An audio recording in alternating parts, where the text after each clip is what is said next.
C'est la cabane bouquiniste de Saubion sur un livre perché que Marie-Pierre Mounaïr avait choisi pour présenter et dédicacer son second livre, Se libérer, oui, mais comment?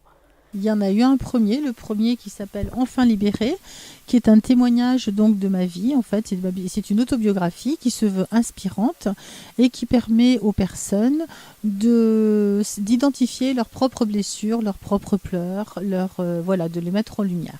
Alors le second, c'est pas forcément une suite, mais c'est une explication de toutes les techniques que j'ai utilisées personnellement pour me libérer justement. Le bien-être m'attirait, j'avais déjà besoin de travailler sur moi pour comprendre pourquoi je vivais toujours des situations compliquées, pourquoi rien n'était fluide dans ma vie, pourquoi je vivais des expériences un petit peu jusqu'à traumatisantes pour certaines. Donc il a fallu que je retourne à mon enfance pour cicatriser mes blessures, parce que tant que ça s'était pas fait, je ne rencontrais que des personnes qui ne me correspondaient pas et qui me tiraient vers le bas.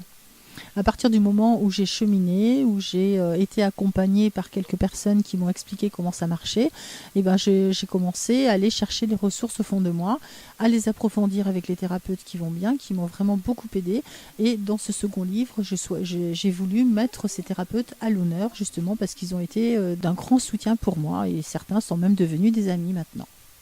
Véritable guide de développement personnel, dans son livre, Marie-Pierre présente 25 techniques qui l'ont aidé à se libérer et propose également des exercices à faire ou non, selon les besoins propres à chacun.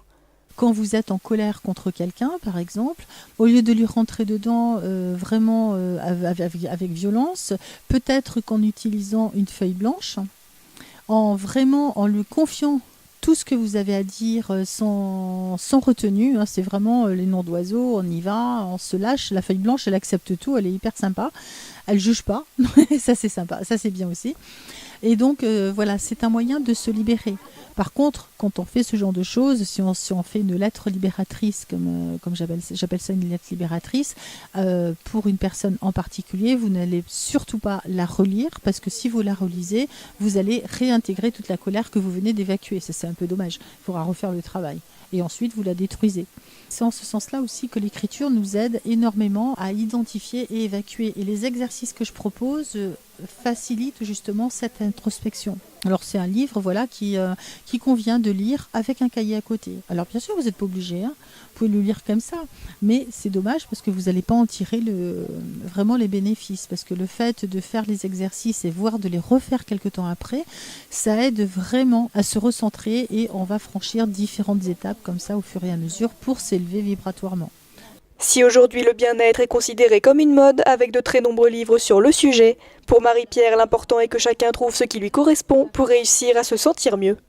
Quelle que soit la technique, si le feeling passe pas, ça marchera pas. Si vous allez voir deux sophrologues ou je sais pas, ou deux ostéopathes, etc., ils font le même travail, ils ont peut-être les mêmes apprentissages, mais ils ont une personnalité différente, une approche différente.